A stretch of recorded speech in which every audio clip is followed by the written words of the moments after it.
As the narrative of this one-day-at-a-time transcript unfolds, the spotlight shifts with delightful energy to Julie Romano, whose whirlwind of teenage romantic entanglements provides both hilarious chaos and insightful commentary on the evolving world of adolescent dating. In 1970s America, Julie's dating dilemmas serve as a vibrant counterpoint to the more serious generational tensions introduced by Grandpa Romano's arrival, illustrating how the pressures of single motherhood extend into the unpredictable terrain of raising teenage daughters, navigating their first serious forays into romance.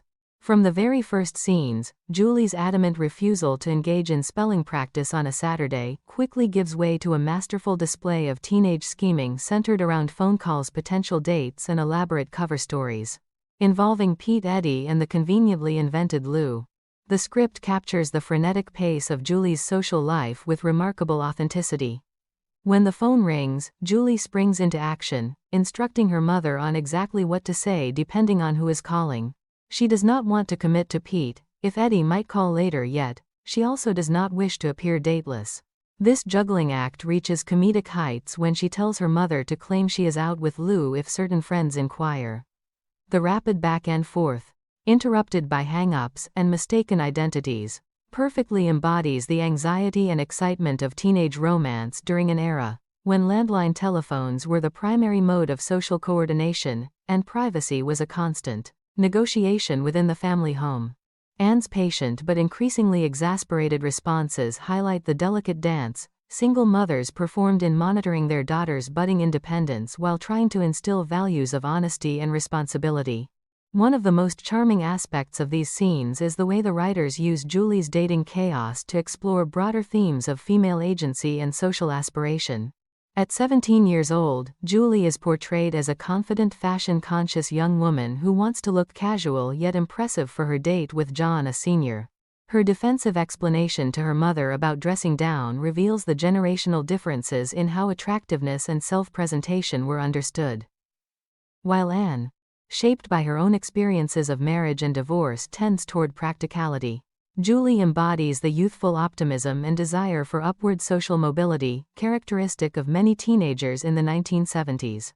The era's expanding opportunities for women influenced by the women's liberation movement encouraged girls like Julie to dream bigger, whether in education, career, or romantic partnerships. The introduction of multiple suitors, Pete, Eddie, Lou, and the senior John, creates a layered comedic structure that mirrors the real-life complexities of teenage dating. Julie's ability to orchestrate 2 dates in one night, complete with strategic timing and quick thinking when confronted by her mother, showcases her resourcefulness and the moral gray areas adolescents often explore as they test boundaries.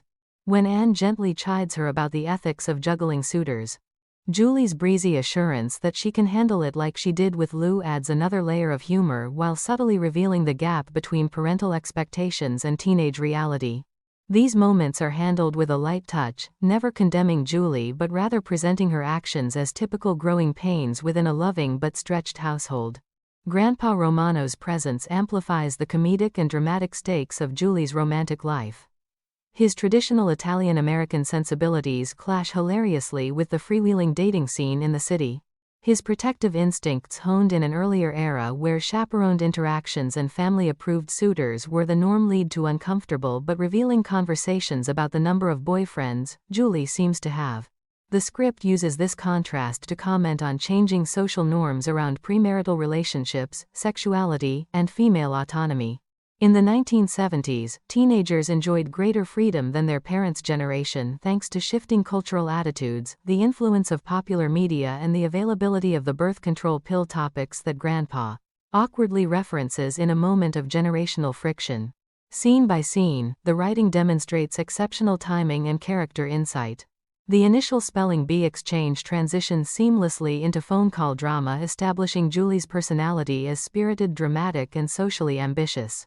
Her interaction with John, complete with Grandpa's humorous interrogation about evening plans and curfew, provides a masterclass in sitcom staging.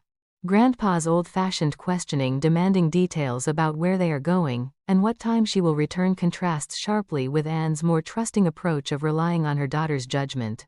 This generational parenting debate feels authentic and deeply rooted in the era's cultural shifts where single mothers like Anne were pioneering more open and communicative styles of raising teenagers.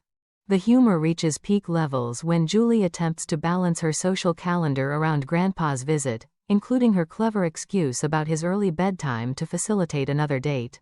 These deceptions, while not endorsed by the show, are presented with affectionate understanding rather than moral outrage, reflecting the series' compassionate view of human imperfections. Barbara's quieter, more sensible presence serves as an effective foil, offering wry observations that underscore the differences between the two sisters while reinforcing the family's underlying solidarity. Thematically, Julie's dating dilemmas illuminate several important aspects of 1970s youth culture. The script gently satirizes the double standards applied to teenage girls who were expected to be both demure and socially active in an increasingly liberated society. Julie's desire for casual yet impressive appearances, her navigation of multiple romantic interests, and her resistance to adult oversight mirror the experiences of many young women coming of age during this transformative decade. At the same time, the show celebrates the warmth and chaos of family life, showing how Anne's guidance, even when imperfect, provides a stable foundation amid the turbulence of adolescence. Anne's character continues to shine in these sequences as a mother who balances empathy with accountability. Her exhaustion after a long workday does not prevent her from engaging with Julie's concerns, demonstrating the emotional labor required of single parents.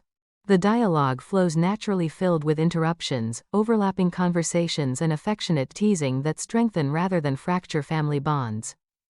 Schneider's occasional intrusions add another comic layer, reminding viewers of the thin walls and close proximity of apartment living that often made private, teenage matters public knowledge. In historical context, these scenes resonate powerfully because they reflect real societal changes. The 1970s saw a dramatic increase in dating freedom for teenagers influenced by feminist ideals, changing attitudes toward premarital relationships, and greater emphasis on personal choice. One Day at a Time was groundbreaking in portraying these realities from a single mother's perspective, neither romanticizing nor condemning the challenges, but presenting them with humor and heart. Julie's romantic chaos is not mere filler but an essential exploration of how children of divorce navigate identity, relationships, and independence. The performances suggested by the transcript indicate actors who brought tremendous vitality to these roles.